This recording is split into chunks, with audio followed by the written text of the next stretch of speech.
shit too. You I was the one ever since my hair was me and my brothers be ballin' like all three. I can never leave my brother Mario Luigi. I can't tell the weather, but I can feel it in the air, rain coming soon. Oh, they talking hot, cool, and more vibe. Making shower on the block, no shampoo to the metal. What the heck is going on with y'all? It's your boy Heck, and I'm welcoming you back to the Wat.Da.Hecpodcast, where the basketball's an art and the court is our canvas.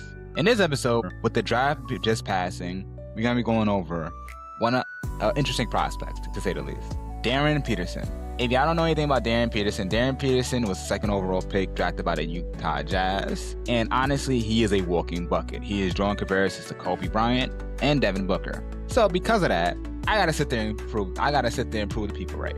Well, prove the people wrong. But anyway, before we get started, y'all already know the drill. Don't forget to like, share, and subscribe. With that, get straight to the action.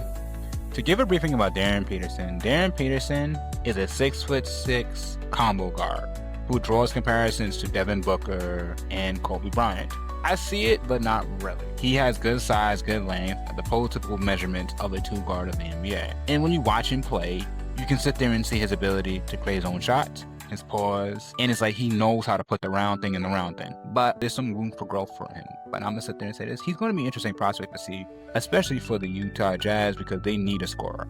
Now, I'm not a fan of them drafting Darryn Peterson because they already got Keontae George, but I digress.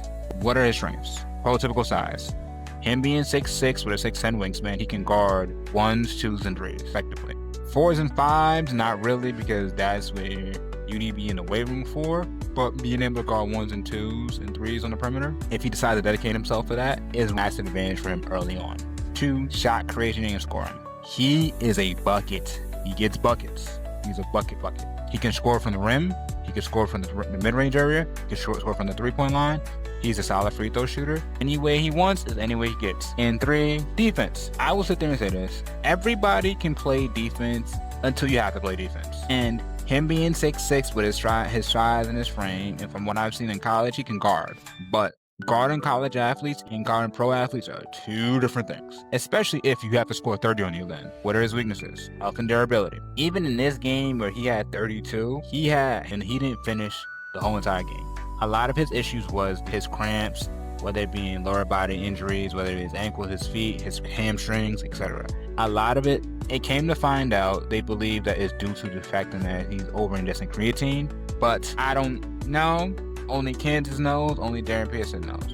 And if you have injury issues and injury situations in college, it's going to naturally translate to the pros. 2, playmaking. One of the things I will sit there and say this: I generally think that he can manage out and max out and drop average like 5 assists a game eventually, because he's shown the ability to get to his spots. The biggest thing is now, when you if you have the ability to get to your spots, all he has to do is look where the help is at and make decisions on basis of where the help is at. So I think playmaking will improve.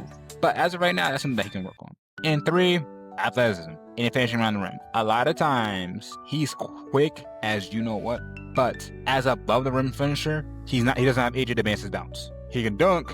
He has probably like a 30-something invert, but when it comes down to it, he's not going to finish over people. He's going to prefer to finish shooting using runners and floaters and finishing around taller players than to finish over people, which in a sense does limit injuries in the long term. But it's give or take. But if you're expecting him to dunk on somebody, that's not him you want to get. Overall, I say Darryn Peterson is going to be an interesting prospect to watch out for, and let's sit there and see how he gets to it. Darryn attack guys the ball. He does a read dribble. He hangs. He has him beat. If your man is not square with you, attack his box foot. Got him downhill. One thing I like from him is he's very good with these 2-footed finishes. Why is that very important to notice? When you go off of 1, you have less control in the air. Going off of 2 allows you to have control and to be able to absorb contact. 1, 2, good leg. This is great play design. So Darryn Peterson is going to give a DHO to this man here coming off a pin down. Now what they're going to do is they're going to run a pick and roll with the big and this guy here. Sets the screen, opens up. Darryn's going to go back door. He's going to bubble out to the 3-point line. Now, why is he open on this possession? He's the nigger tag, or we call it the tag man, whatever you want to call it. His responsibility, because he's the lowest man on the weak side, his responsibility to tag this roller right here to make sure he doesn't give up an easy layup. He tags. Darryn Peterson sees this, bubbles out to the corner, gets a wide open three. Boom! Catches the ball, pick and roll, big man is in drop. One of the things, the problem is, he's coming forward. Because he's coming forward, that means Darryn Peterson reads this, and he knows he can slash and get to the cup. Comes forward, he turns the corner. Now what he's going to do is, as he's turning this corner, he's going to work his way to the back to the front of the rim. The left-hand leg, pick and roll. Now, what Darryn does is he reads his man is trying to cheat him to the screen, so he's going to reject the screen. He's turning, now he's turning and running. Read number 1 for the pull-up jump shot.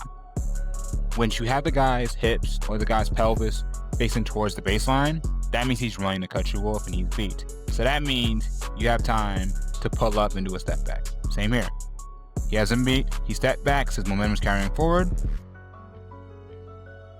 Easy mid-range. Swish. He comes in here, sets the screen. He comes out too far.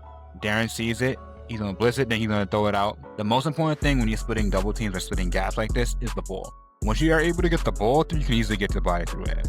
He splits it. Now he goes into a 2-footed gather because he sees him. And the 2-footed gather allows him to have a much more stable base in the air. Bumps and 1. On this play, this is good defense. He fakes a dribble handoff and he tags downhill. He has a step. He goes into his body. He doesn't create any separation with this bump. Darryn is on him. He jumps up, rises up, easy block. Pick and roll. His next read in his development as a passer is hit the roam and he's wide open here. Right. He gets to his spot. He feels that he's cutting him off and he's going to do a behind the back dribble. Then as he plants his feet, he's plants his inside foot first and he's going to swing the second step in here, pump fake. Reads that he has enough space to shoot this. Good shot, swish. Now this is called overhelping. So this action, so they set it right here. Now they're going to sit there and do a double screen action. He is 2 passes away and he's responsible for Darryn in the post entry pass because this guy is fronting. Because of this, he reads at the fact that he's shading a little bit too far away from Darryn and he has to skip pass right on the money. Boom! Here's a trick I'm going to show you about how to play with football. If you ever want to sit there and get in a wide open 3, sometimes change your speed and change your pace. What do I mean by that? Let's say I'm spraying around the screens all the time. My defender is naturally going to sprint around the screen. But if I'm jogging through the screens, he's naturally going to be relaxed. So if you're jogging through the screen, then you sit there and out of nowhere on the second screen, you sit there and go into second gear and sprint. It's not going to catch him off guard. Same here. Gets to the screen, sweet, gets on balance. This foul. Boom! Okay, now this foul is one of those is BS. The first problem is if you're going to take a foul, have 15 plus take this foul in the situation because you're up 3, you foul what you foul, they shoot 2 free throws, mathematically they lose the game, you trust your team to hit free throws, etc. He makes his foul too late while he's going up for the shot. If you're going to foul him, you got to foul him when he catches the ball. This is bad basketball. This is much what you get from Darryn Peterson. Honestly, how do I feel he's going to feel with the Utah Jazz? It's going to be interesting. It depends on how he runs with Keyonte George because Keyonte George seemed like a ball-dominant guard. That team, if it gels properly, they can make the playoffs this year. Honestly, the biggest thing is, 1, how coaching is going to figure out how to get Laurie his shots, Darryn his shots, and Keyonte Dish his shots. I honestly feel that it's probably going to lead to one of those players being traded because you don't sit there and draft a second overall pick and don't expect him to be the best player on your team. Couple things. As for the jersey giveaway, as you may or may not know, I'm giving away a jersey because the Knicks won the finals. Here's the details for the giveaway. Follow me on Instagram at Wat.Da.Hecpodcast. Follow me on TikTok and subscribe to his YouTube channel.